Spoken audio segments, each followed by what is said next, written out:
So, Mr. Chairman, am I wrong? I will yield to the good boy of Cebu, Mr. Chair. Thank you, goodness boy of Zamboanga del Sur. Mr. Chairman, in the past, we've seen that the bidding for hosting the national convention would just taken lightly, and I think we just let's put something to make it more professionalized. I'd like to make a motion that the interested chapters to host the what's this? The national convention on the future years shall submit a letter of intent addressed to the national board, and further that they should be what's this? Extracted a bidding fee of 3,000 because that's the practice of JCI also. All chapters of JCI, if even in the Philippines, if you're going to host, meaning you are ready with a fund to hold the host. So with that, you should also file a bidding fee for a certain amount. With my motion, I'd like to make it as 3,000. Aside from submitting the letter of intent, which should be done before the fourth national board meeting, and the filing fee or the bid by what's this payment or the bidding fee of 3,000. Mr. Chair. Hindi man wrong?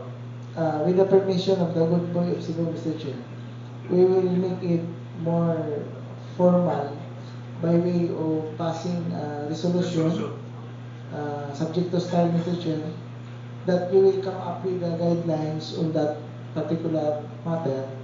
And on that resolution, we will also put there that that particular parameters or guidelines be appended to the policy manual, so that it will be institutionalized of the organization. So with that, Mr. Chair, I think it would be deemed proper, with the permission of the good gentleman from jci2 Cebu, that we will pass as a resolution for that effect, Mr. Chair. So as what I have said, I agree with the suggestion that we will put in guidelines. When will be the submission, the deadline of submission, the letter of intent? I think it should be before the fourth national board, so that the fourth national board meeting can decide. Second is the payment of bidder's fee. Third is a requirement of at least, say, 2 minutes or 3 minutes presentation of the proposed venue or whatsoever the amenities they can offer in the particular national convention. That's all, Mr. Chair.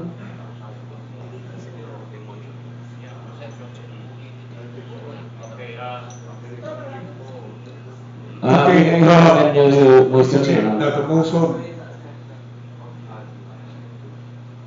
haba-haba na kasi. So, ano na lang, Mr. Chair, I'd like to withdraw my motion, and I'd like to suggest the same suggestion of the gentleman from Zamboanga del Sur, and because he suggested that, he should be the chairman for that. And he should be the one who's going to offer the resolution. So I move accordingly, Mr. Chair, to pass a resolution for that matter, subject to style. Okay, it has been moved and seconded by NAPP Albertan, Charlie, Christian Parwan, then we have NBP Joseph,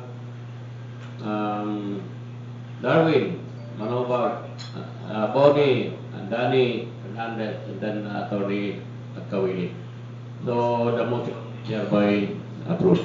Mr. Chairman, considering that my proposal has been approved, considering also that there are three uh, Marites being informed by way of Marites, that there are three chapters that uh, submit their intention. So may I request our beautiful secretary to inform these three chapters with our new policy so that they can submit their the intention, the letter of intent, and the responding payment before the national board meeting comes on October, Mr. Chair. Thank you, Mr. Chair.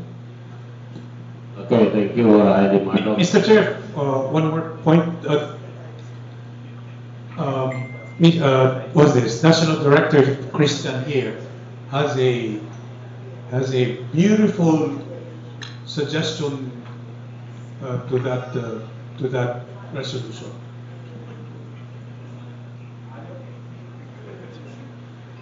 Thank you very much, indeed.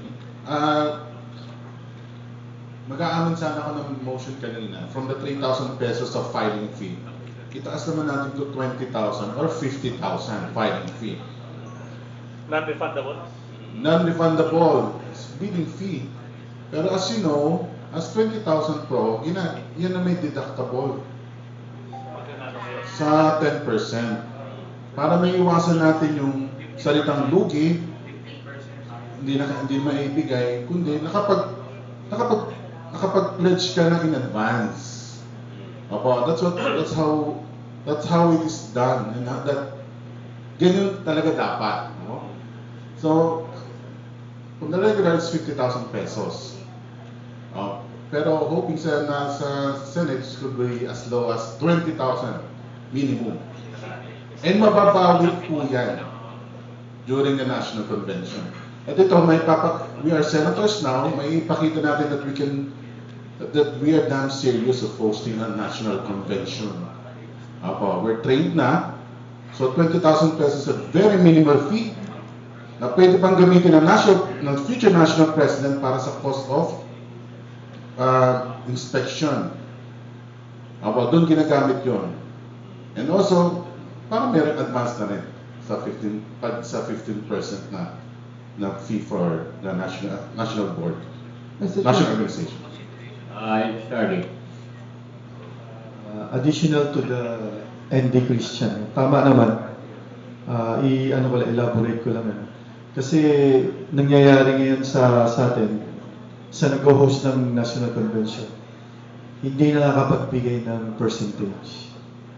At least dun sa pinopose niya na 20,000, miski hindi sila makapagbigay, at least meron na silang 20,000 na seed money. Meron na tayong matatanggap. Kasi experience ko, since 2017, we hosted the National Convention ng Senate Legazpi. Parang kami lang paata ang nagbigay. On the day, binigay kagad namin, hindi pa tapos yung NatCon hosting namin. Hindi na siningil. Ha? Hindi na siningil. Hindi. Nag-advance na kami. And then following mga NatCon na hosting, wala atang nagbigay. Oh. Yun lang yung Mr. Chair. Tama yung ni Andy. Mr. Chair, suggestion ko lang ganito, if there are 2 or more bidders, actually pwede natin gawing 50. Pero sa akin lang, if there are 2 or more bidders, ang natalo, ibalik lang. Kasi kawawa naman. Yung nanalo, yun na. Ang na-apply yung suggestion nila. Pag natalo siya, refundable lang. Can make it 50 kung pwede. If the regular practice is wala we're going to have a return. Sa regular wala.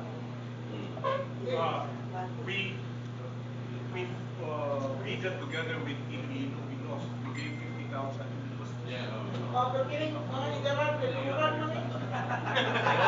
Yung mga may edad daw, ano? Yung mga may edad na gaya nyo, ano na? Then, ano na lang, so we'll go for 20,000 instead of 50. Because 20,000 is good enough that we can shell it out. It's for the organization anyway. And you're interested to host, you must have the money prepared for that. And if you lost, then you must be ready to to lose the voting people. Okay, our time now is 11:13. Malapit na tayo makaabot sa deadline natin that we have to finish our meeting by 2 o'clock. Because after our meeting, we're going to have the launching of the TOPIL. Formula. So, we have to finish on time. We have to shorten our discussion, then we have to move forward para matapos natin itong agenda natin. Medyo mahaba-haba pa yung mga report. Okay, going back to our meeting.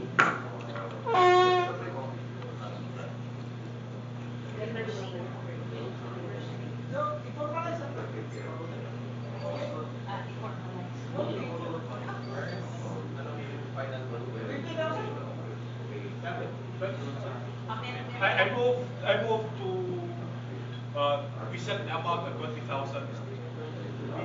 Non-refundable. Okay, it has been moved that the filing fee for not considered will be 20,000. Seconded by NABP Ebert, Paruan, Christian Paruan, and then Charlie Chua, Andy Darwin, Andy Dani, Andy Byrne, Andy Loela. So the motion is hereby approved.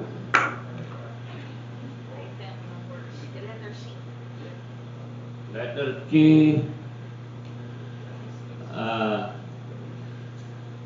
the 56 jci2 anniversary and golf tournament, Luzon and Mindanao League. So we'll discuss first the Mindanao League.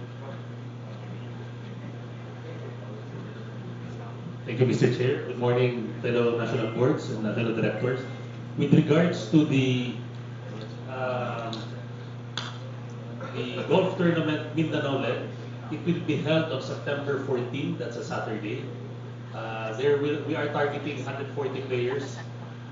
2 tee off time, 6 o'clock in the morning and 11 o'clock in the afternoon.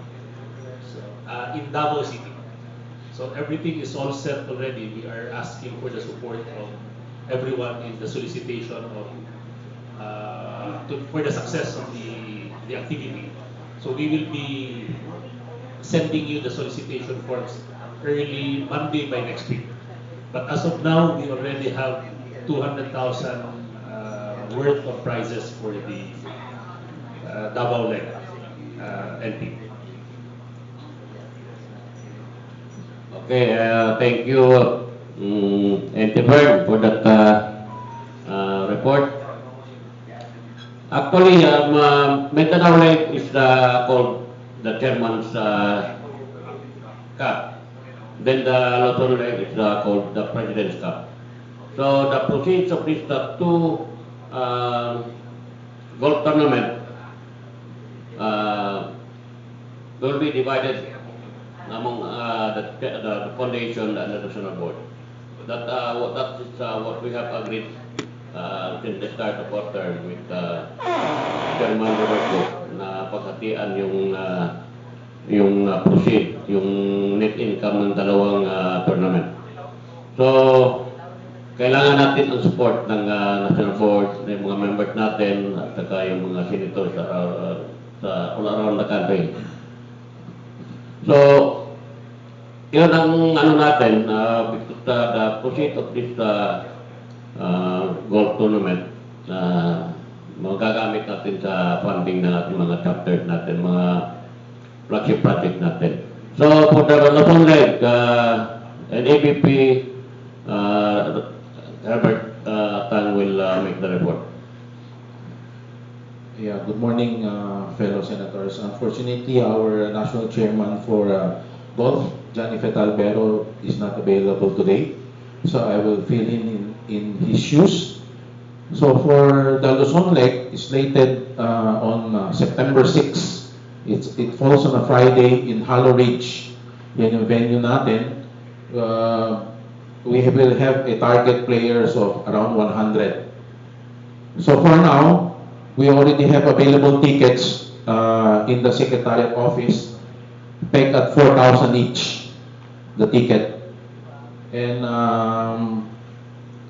the chairman is encouraging all national board to support for the solicitation of the sponsors for this golf tournament in the Luzon leg called the President's Cup. The letters initially we have already forwarded to PAGCOR and PCSO. So with the help of our National Chairman Angelica Jones, maybe she could make a follow-up on this because she is close with these two government institutions, and also we already forward a letter to the PLDT for a sponsor of this golf tournament. So the target income of this Luzon Lake is, if all pans out, 800,000 pesos is the target income that this golf tournament can generate. So I do hope let's all support, as this is our way of fundraising to help the expense of the board and also to show support to the organization and our national president, Ed Chen. That's all for the report of the Luzon Lake Golf Tournament. Okay, thank you, NAPP Albert. Now, to item number 8, report of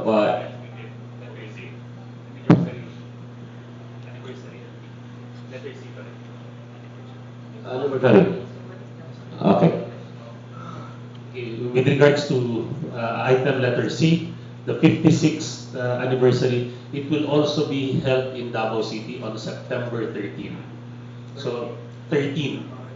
So September 13, that's Friday, we will have our anniversary celebration in the evening. Then the following day on the 14th is the Davao leg. So we also have a fellowship after the golf tournament. Venue is in Davao City also. It's not a hotel. It's co-sponsored by Senator Edeley Barreto. It's in E-Lounge in Davao City. So para hindi na masyado isang flight na lang, fly in ng 13, others can also already fly out on the 14th. So it's a simple celebration of our 56th anniversary. Thank you, Edward.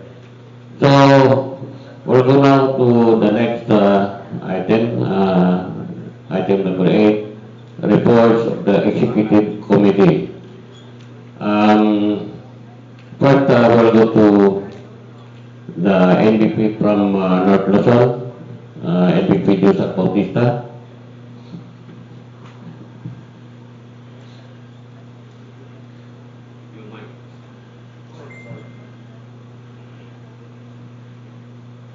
Good morning again, Mr. Chair.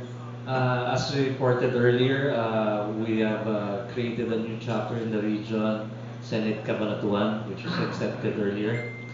And I would like to add as part of our activities, as part of my report, is that we will be having a Northern Luzon caravan. And I'm happy to announce if the members of the National Board can join us in this caravan. It's a 3-day caravan, and it's in coordination with Chairman Cecil D. We are also requesting a bus that maybe we could use for the set dates that can accommodate the National Board. The dates for this is going to be on August it's gonna start on August 23 and then on August 25. So I'm inviting the national board if you can join us. Those are the dates, and we will try to fix the transportation requirements for this. As a short itinerary, from Pampanga, we will travel to Nueva Ecija, where we have Cabanatuan, Senate already there. And then the following day, we will join Senate Dagupan for their induction. And then and on the last day, we travel back to Pampanga to meet some of our chapters over there. That's all, Mr. Chair. Motion for approval of your report. That's been moved and seconded by MVP and AVP Albert, Andy Byrne, Andy Loela, Andy Nani, Andy Bonnie, Andy Marlo. So the motion for the report, approval of the report of MVP Jusak is hereby approved.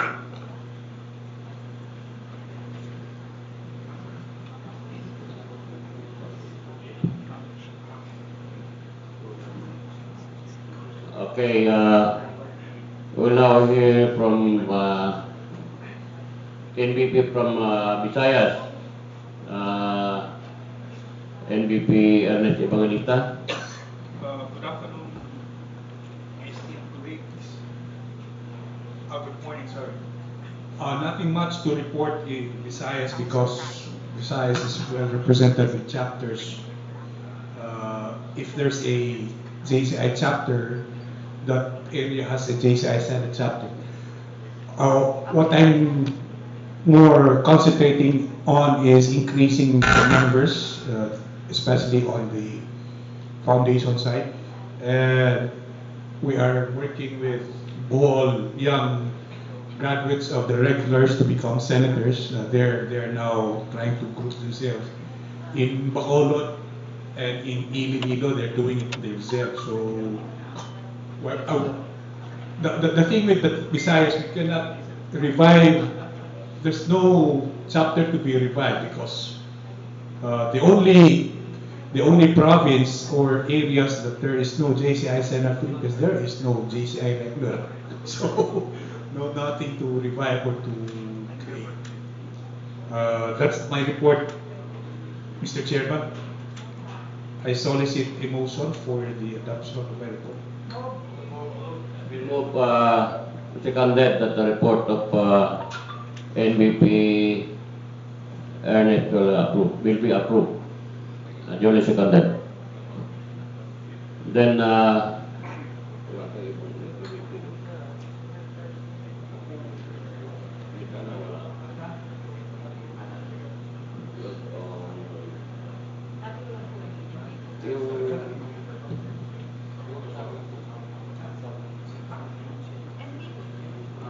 okay, next we'll hear the report of NBP from Bicol, NBP Rico Evangelista.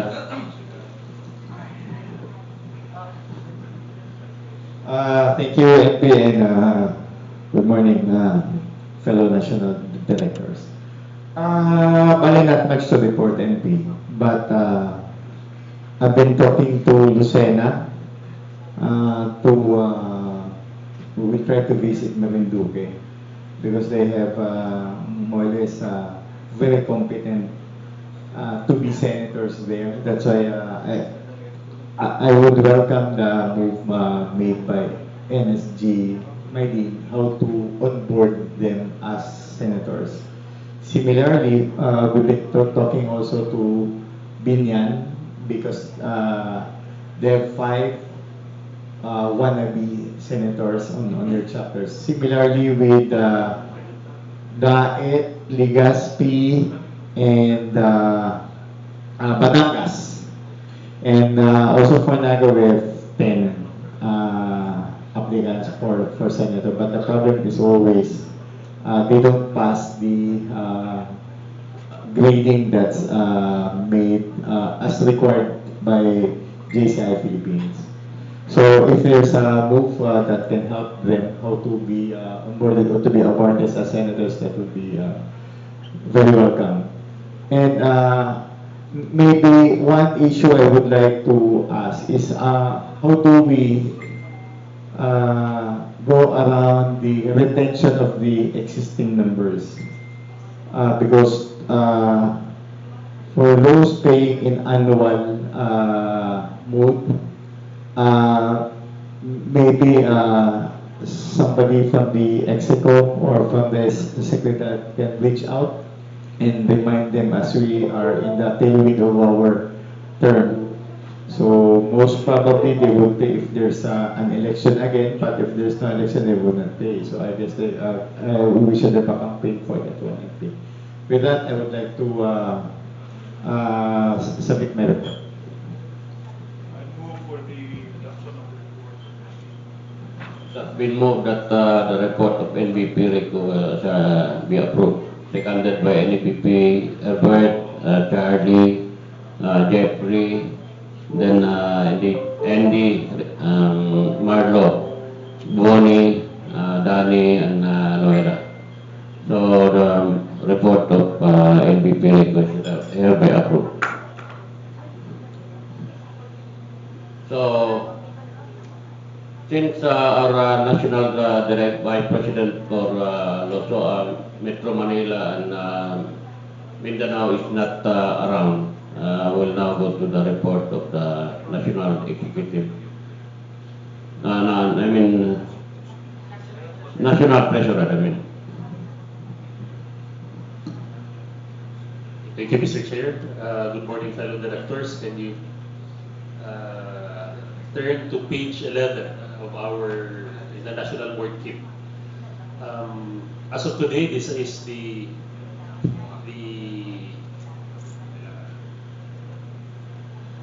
number of annual dues paid as of July 12. There are 56 members plus 7 members paid yesterday from Iligan Senate. So this is,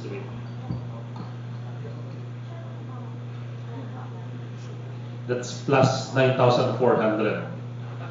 There are 63 annual dues paid. 11 of these are the affiliation fees, and there are 4 arrears paid. Page 11.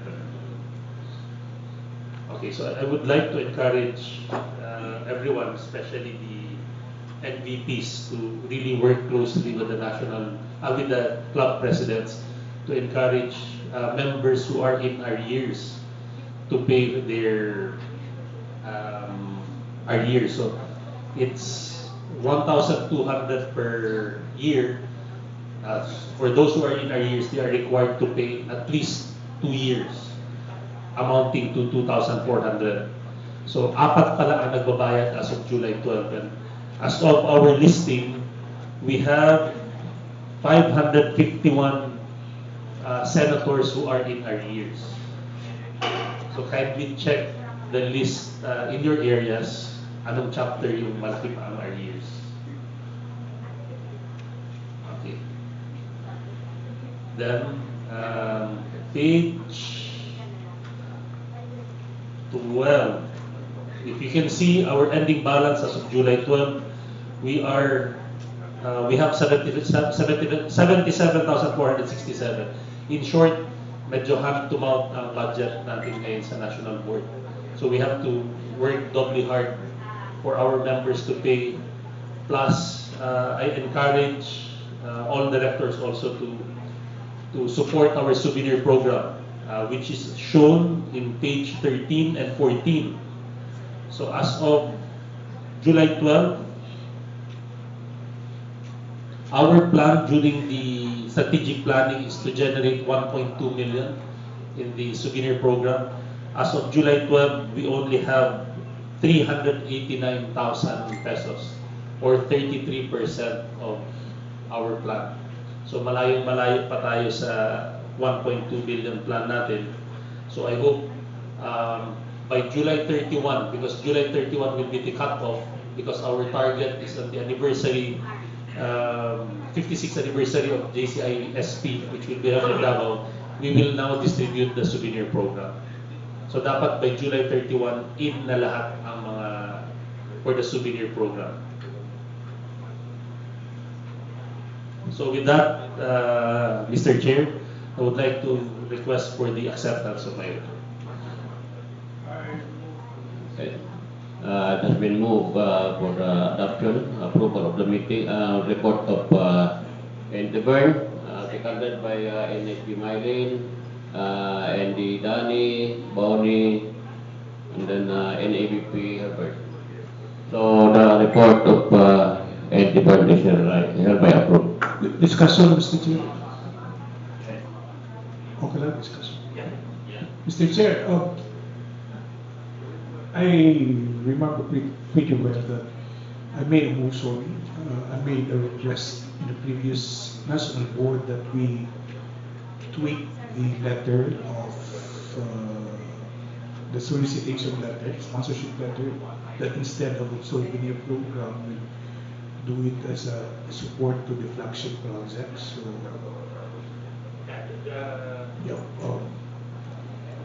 The letter was tweaked already after the induction. By March, we released a new format of the souvenir program to support our flagship project. the souvenir program or the sponsorship letter? The sponsorship letter to support the souvenir program. The flagship project. Sorry. Was tweaked.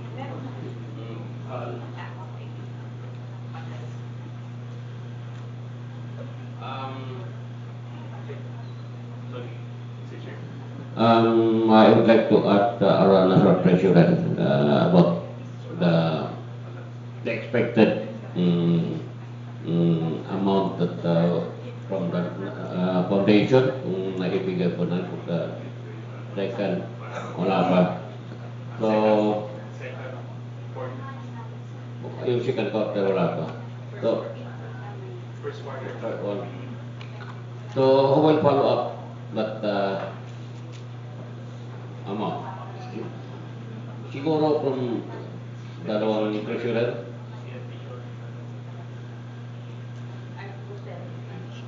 Okay. So we'll now go to the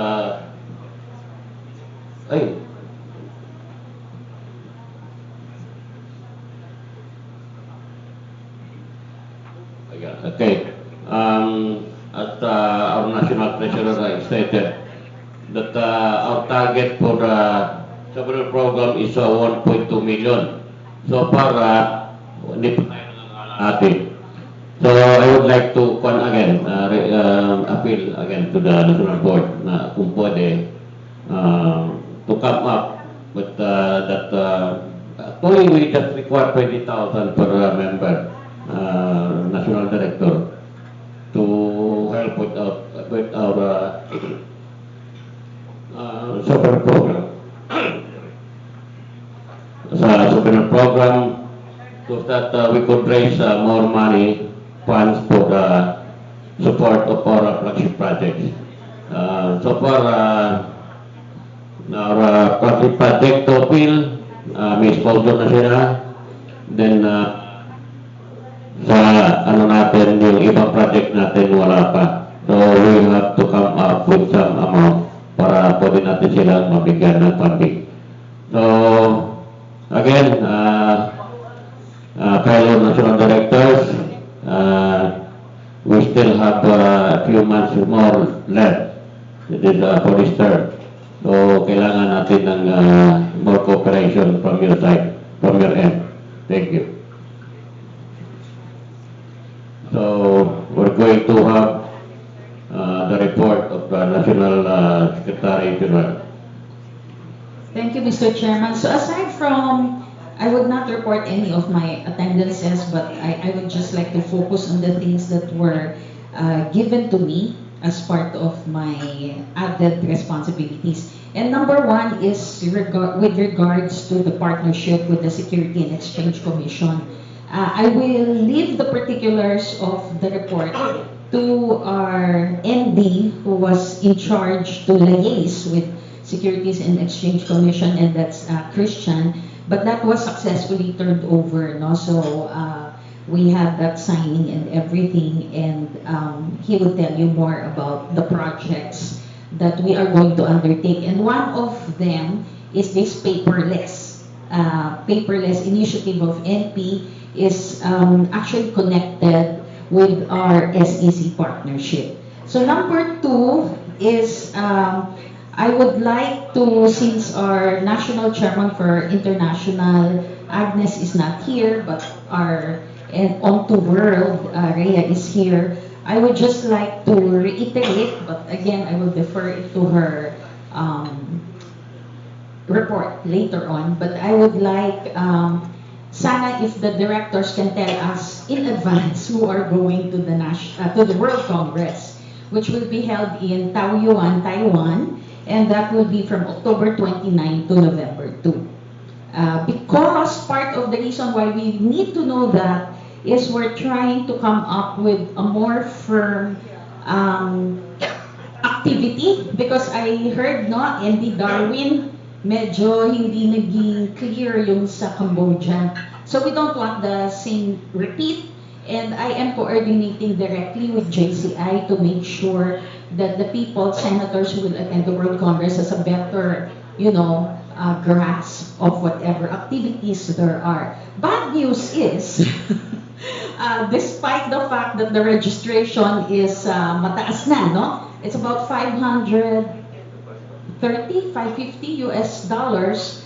I was told that the special Senate dinner, which is only for 400 people, is not yet included in that. So senators are asked to pay an extra amount for the dinner, no? So, but the other thing that MP and I are trying to arrange with Agnes is the renewal of the ties with the Senate of Taiwan, because we have a twinning with them during the time of President Kokoy Enriquez, and so I've been coordinating with the Office of the National President of Taiwan. Last is with regards to membership. My daughter, who is our chairman for membership benefits, is not here, but it's all tied in together. I was telling NT, so because we've been, and MVP Enrico, NT Vern, the three of us, just to let you know, we've sat with Palawan Express twice, GCash, right? GCash, we had a meeting with GCash. Maya. So we've been chasing Maya, StarPay, GCash, Palawan Express, but to no avail.